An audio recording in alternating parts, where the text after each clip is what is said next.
असल में साल 2023 की पहली ही भर्ती में पेपर लीक हो गया। 8 जनवरी को हुई पटवारी भर्ती में पेपर लीक का खुलासा हुआ है।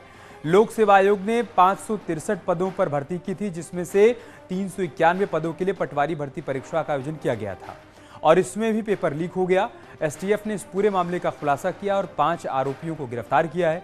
हैरानी की बात यह है कि उत्तराखंड लोक सेवा आयोग का अधिकारी ही पेपर लीक का मास्टरमाइंड निकला है।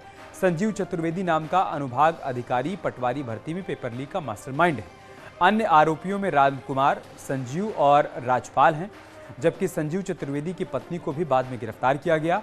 आरोपियों ने पेपर लीक के बाद रुड़की के एक फार्म हाउस में 35 अभ्यर्थियों के एग्जाम से पहले तैयारी करवाई थी और फिर उसके बाद माया अरुण रिजॉर्ट में पेपर सॉल्व करवाया गया।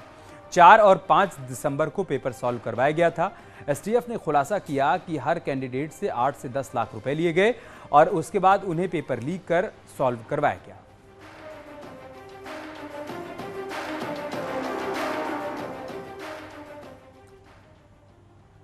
और अब बात करते हैं जोशीमठ आपदा की। तो जोशीमठ में आपदा के बीच इसरो ने जोशीमठ का मैप जारी किया है, जिसमें जोशीमठ के हालात नजर आ रहे हैं और एक तरह से शहर का ज्यादातर हिस्सा इसमें डेंजर जोन में नजर आ रहा है। इसमें इसरो की तरफ से मार्किंग की गई है और साफ नजर आ रहा है कि एक बड़ा हिस्सा मुश्किल में है और भू धसाव की चपेट में आ सकता है। जोशीमठ की सैटेलाइट इमेज के मुताबिक जोशीमठ के सभी वार्ड मुश्किल में हैं, लेकिन वार्ड नंबर 9 में हालात चिंताजनक है।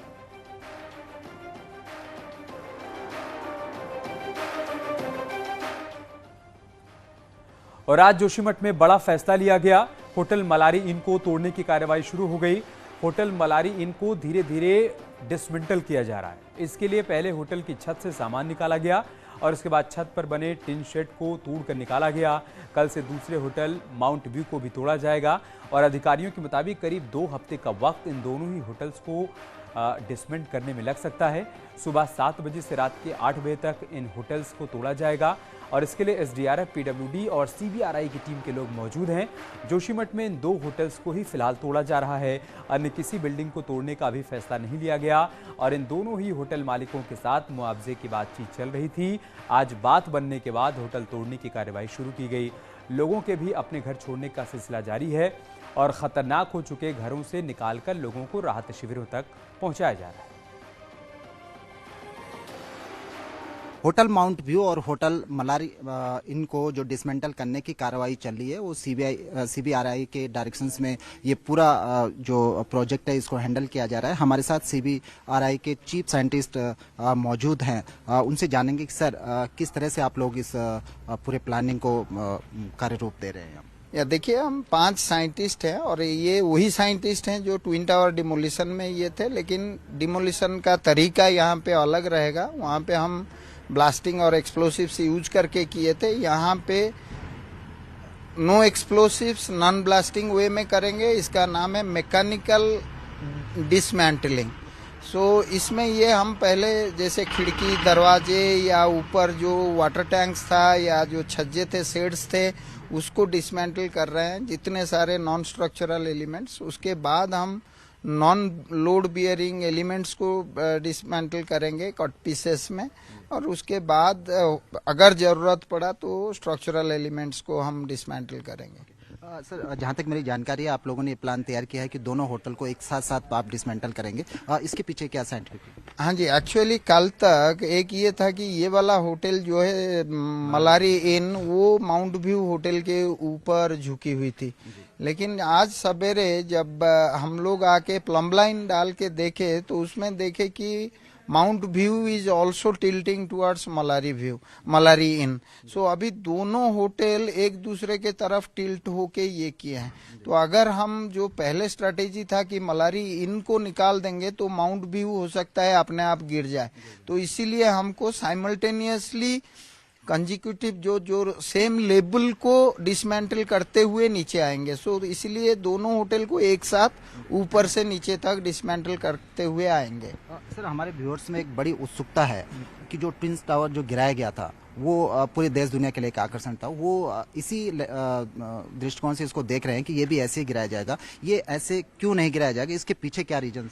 या देखिए, सबसे पहला चीज है ट्विन टावर था प्लेन एरिया में, ये हिल एरिया में है और ये जो क्षेत्र है, जोशीमठ का क्षेत्र आप जानते हैं, ये सब्सिडेंस जोन, बड़े बड़े क्रैक्स आ चुके हैं, जो ग्राउंड कंडीशन है ऑलरेडी डिस्टेबलाइज्ड है, ये इसका जो स्ट्रेंथ है अभी नहीं है और लगातार इसमें मूवमेंट थोड़ा बहुत हो रहा है।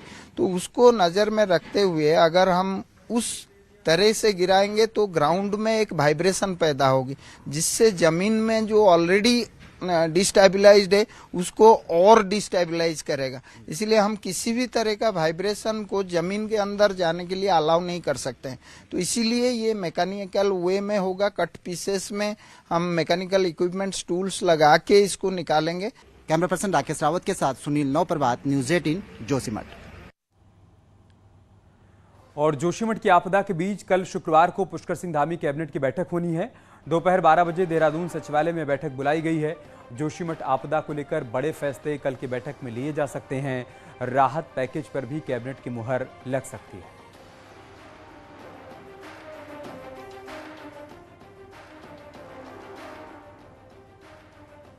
तो जोशीमठ के मोर्चे पर खुद मुख्यमंत्री पुष्कर सिंह धामी डटे हुए हैं। सीएम ने आज कई बैठकें की और राहत कार्यों में तेजी लाने के निर्देश भी दिए।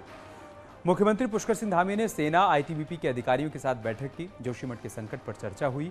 वहीं मुख्यमंत्री ने प्रशासनिक अधिकारियों के साथ भी बैठक की। इस दौरान सीएम ने राहत काम में तेजी लाने के निर्देश दिए। वहीं विशेषज्ञों की टीम के साथ भी सीएम की बैठक हुई। मीटिंग में सीएम ने सभी से राय ली।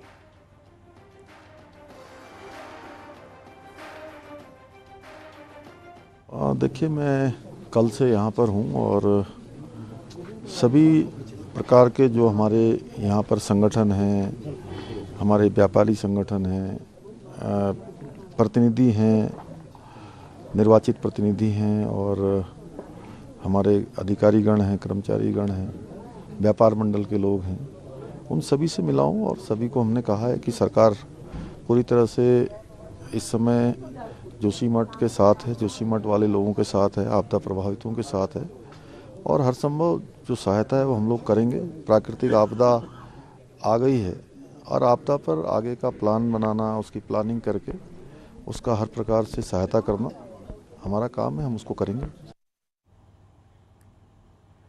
जोशीमठ में संकट के बीच लोगों को राहत शिविरों में शिफ्ट किया गया। राहत शिविर में लोग कैसे रह रहे हैं और लोगों के मन में क्या चल रहा है, राहत शिविर में लोगों से बातचीत की न्यूज 18 की टीम ने। ये जो मलारी इन और माउंट व्यू होटल है, उसके पीछे हमारा जस्ट पीछे ही हमारे लोगों का 5-6 जो यहाँ पर नगर पालिका में जिनकी व्यवस्था की गई है रहने की, हम सारे लोग वहीं उसी मोहल्ले के वार्ड नंबर 4 के रहने वाले हैं। पूरे मकानें हमारी क्षतिग्रस्त हो गई है। भूदशा में पूरे मकान जिसमें रहने क्या जाने लायक भी नहीं रह गया अब पूरे की दरारें बहुत ज्यादा आ गई है वहां पर, ये तो देखने को मिल रहा है। और लगातार एक तरफ ये भी है कि बारिश की वजह से दरारें जो है उसमें नमी भी आ गई है, तो थोड़ी सी दिक्कतें और बढ़ती चली जा रही है। और भी लोग हैं। क्या नाम है आपका? मेरा नाम अंशु रावत है। मैं नियर होटल माउंट व्यू और मलारिन के पीछे उसी होटल के बुनियाद के नीचे रहते हैं हम। और हम 2 तारीख रात को 11-12 बजे वहाँ पे मकानों में धंसने की आवाज आई। उस दिन से हमारे मकान पे ज्यादा दरारें आ गई है, हमारे मकान की बुनियादी टूट गई है, इसलिए हम 3 तारीख को सुबह यहाँ शिफ्ट हुए। उस दिन से हम यहीं पे हैं। अच्छा, एक बात बताइए, यहाँ पर कैसी व्यवस्था की गई है राहत शिविर में जहाँ पे आप लोग को रखा गया है? व्यवस्था तो क्या होनी, यहाँ पे एक रूम मिला है, अंदर एक वॉशरूम है, किचन की व्यवस्था नहीं है। एक कोने पे हमने गैस लगाया इसके लिए, दूध गर्म करने के लिए, कहीं प्रॉब्लम हो रही है। लोग सबकी यही बात है, यही मांग है कि इनकी बातों को सुना जाए और जो इनका आशियाना इनसे छूट रहा है उसके लिए कोई व्यवस्था की जाए। अब क्या नाम है आपका? लता रावत। अच्छा, आप कब से हैं यहाँ पर? हम यहाँ इधर जोशीमठ में कि यहाँ तो 10 दिन हो गए। जोशीमठ में 17-18 साल हो गए हमको। अच्छा, ये क्योंकि माता जी आप ये भी जरा बताइएगा, क्योंकि जो दरारें हो रही हैं, या तो प्रकृति की बात की जाए, कुदरत की बात की जाए, या फिर ये कहा जाए कि देवी देवता रुष्ट हो चुके हैं, क्या वो भी एक वजह हो सकती है? हो सकता है देवी देवता रुष्ट है, पर हमारे रहने लेके ये नहीं हुआ। हम 5-6 परिवार जितने हमारा वो खंडर हो रखा है बिल्कुल ही। हमने उसी टाइम रात हमने सामान फेंका बाद फर्स्ट बेस्ट सामान कहाँ के कहाँ, यहाँ ऐसे बूढ़े 10 साल हो गई, समस्या हो रखी। देखा, सुना आपने कि हर किसी का यही कहना है, सबके अपने अलग अलग विचार है, सबकी अपनी अलग अलग बातें हैं और सबकी अपनी अलग अलग मांगे हैं। कैमरा पर्सन जगदीश उप्रेती के साथ मैं चांदनी धवन, जोशी। सीएम पुष्कर सिंह धामी ने लोगों की हर संभव मदद का फिर से भरोसा दिया। सीएम ने साफ किया कि संकट की घड़ी में पूरी सरकार प्रभावित लोगों के साथ खड़ी है। सीएम पुष्कर सिंह धामी जोशीमठ के नरसिंह मंदिर भी गए, जहां उन्होंने पूजा अर्चना की, जोशीमठ से प्रार्थना की, नरसिंह भगवान से जोशीमठ को बचाने की।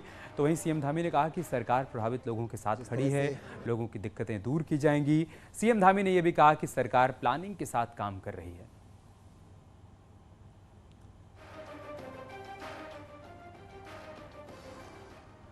मुख्यमंत्री पुष्कर सिंह धामी ने जोशीमठ जाकर लोगों का हाल जाना, लेकिन किसी मंत्री ने एक रात जोशीमठ में रुकने की जहमत अभी तक नहीं उठाई है। सबसे ज्यादा सवाल चमोली के प्रभारी मंत्री धन सिंह रावत को लेकर उठ रहे हैं। मंत्रियों की लापरवाही पर बीजेपी संगठन नाराज दिखाई दे रहा है और कांग्रेस जमकर प्रभारी मंत्री को कोस रही है।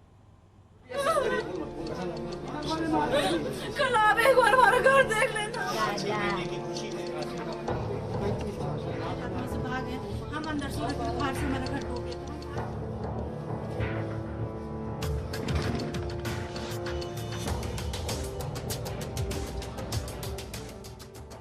जोशीमठ में 2 जनवरी से जमीन तेजी से धंसनी शुरू हुई, लेकिन किसी भी मंत्री को जोशीमठ की जनता का ध्यान नहीं आया। अब जब मुख्यमंत्री पुष्कर सिंह धामी ने एक रात रुककर लोगों को समझाया, तब जाकर काम आगे बढ़ा। जोशीमठ में पल पल का अपडेट देश के प्रधानमंत्री, गृह मंत्री, रक्षा मंत्री और मुख्यमंत्री ले रहे हैं।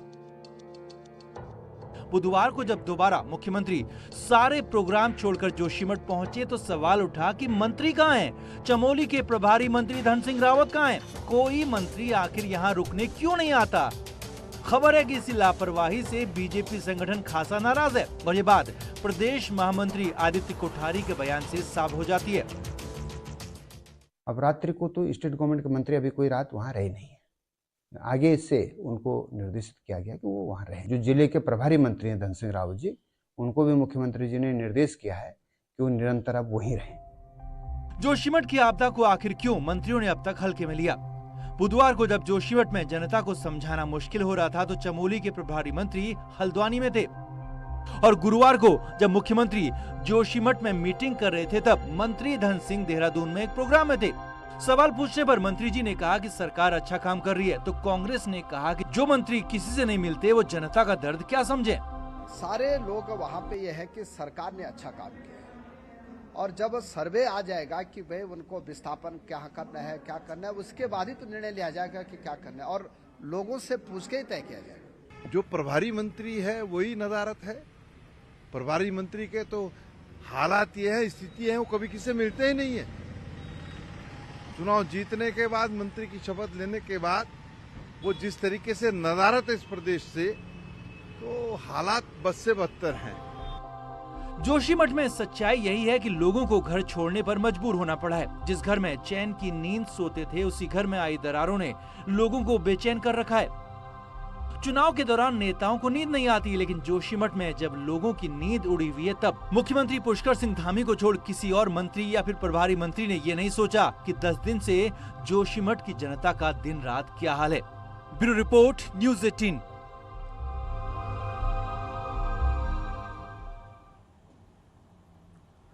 मुख्यमंत्री के निर्देश के बाद चमोली के प्रभारी मंत्री धन सिंह रावत और बीजेपी के प्रदेश अध्यक्ष महेंद्र भट्ट जोशीमठ पहुंचे और अब दोनों नेता कुछ दिन जोशीमठ में ही रहेंगे। मंत्री धन सिंह रावत ने यहां पर स्वास्थ्य व्यवस्थाओं का जायजा लिया और अधिकारियों की मीटिंग भी ली। साथ ही महेंद्र भट्ट के साथ राहत शिविरों का जायजा लिया। धन सिंह रावत पर सवाल उठ रहे थे कि प्रभारी मंत्री होने के बाद भी इतने दिनों तक वो क्यों नहीं पहुंचे और क्यों जोशीमठ में पहुंचने के लिए सीएम के निर्देश का इंतजार करना पड़ा।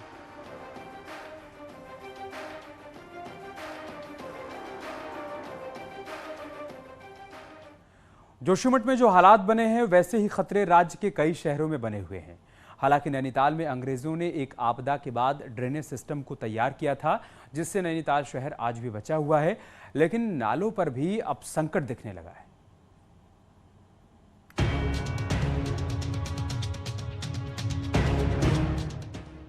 नैनीताल के 62 नालों ने अब तक नैनीताल शहर को बचाए रखा है।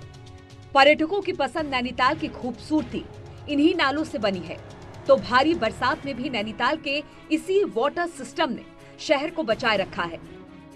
भूकंप की दृष्टि से संवेदनशील नैनीताल को बचाने के लिए ये अहम है, तो तो वहीं कई स्थानों पर अब इन नालों की दशा भी खराब होने लगी है। हमारे ड्रेनेज सिस्टम को भी यहाँ पे सही करना बहुत जरूरी है, लेकिन दुख की बात यह है कि अब आप देखिए कि हम पार्किंग की फैसिलिटी देने के लिए मस्जिद से ऊपर तक का पूरा नाला पाट रहे हैं और ऐसे कई नाले जाने अनजाने में लोगों के द्वारा दबा दिए गए हैं, जिनको यहाँ पे उजागर करना बहुत जरूरी है और उनको दोबारा से रिवाइव करना बहुत जरूरी है। दरअसल 1865 के पहले भूस्खलन के बाद अंग्रेजों ने नालों को बनाने की प्लानिंग की थी, तो 1880 के लैंडस्लाइड में 151 लोगों की मौत के बाद ड्रेनेज सिस्टम पर काम शुरू किया गया। साल 1882 से लेकर 1904 तक 79 किलोमीटर नालों को तैयार किया गया, जिसमें 62 नालों के साथ 234 ब्रांच नालों का भी निर्माण किया गया। इसके साथ ही कुछ प्राइवेट नाले भी लोगों ने बनाए। हालांकि अब इन नालों पर तेजी से अतिक्रमण हुआ है, तो नालों में रखरखाव में मिलने वाला 1.5 करोड़ का बजट भी सरकार से पूरा नहीं मिल रहा है। पीडब्ल्यूडी विभाग एक नोडल विभाग है, उसकी जिम्मेदारी है। अगर उनको लगता है कि उनको धनराशि की आवश्यकता है, तुरंत अपना जो आपदा न्यूनीकरण मद में हो, SDRF मद में हो या फिर अनटाइड फंड के माध्यम से हो, वो डिमांड कर सकते हैं। हम लोग उनको लगातार दे भी रहे हैं। नैनीताल में 1880 में हुए भूस्खलन के बाद तैयार किए नालों ने शहर को आज भी अपने स्वरूप में कायम रखा है। उधर जोशीमठ के बाद ड्रेनेज सिस्टम को लेकर सभी शहरों में बहस छिड़ी है, लेकिन हर शहर की भूगर्भीय संरचना अलग है और सिस्टम तैयार करने के लिए शहरों के अध्ययन करना भी जरूरी है। न्यूज़ 18 के लिए नैनीताल से वीरेंद्र बिष्ट की रिपोर्ट। और जोशीमठ जैसा ही हाल भविष्य में पिथौरागढ़ के धारचूला और मुनस्यारी में भी हो सकता है। बॉर्डर की दोनों तहसीलें मलबे के ढेर में बसी हुई हैं। ऐसे में कब ये इतिहास के पन्नों में दर्ज हो जाएं, कोई नहीं जानता।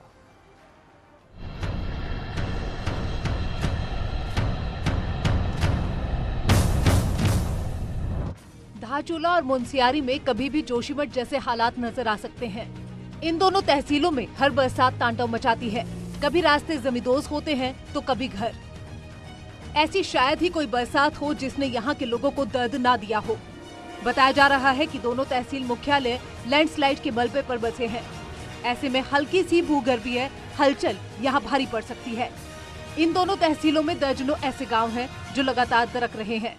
अधिकारी महोदय और सरकार से निवेदन करते हैं कि तत्काल उस धारचूला और मुनस्यारी को भी सर्वे कर और इनको विस्थापन हो तो विस्थापन और सुरक्षात्मक अगर कार्य कर को बचाया सकते तो वो कार्य तत्काल हो। यही आग्रह हमारे सरकार और प्रशासन से है।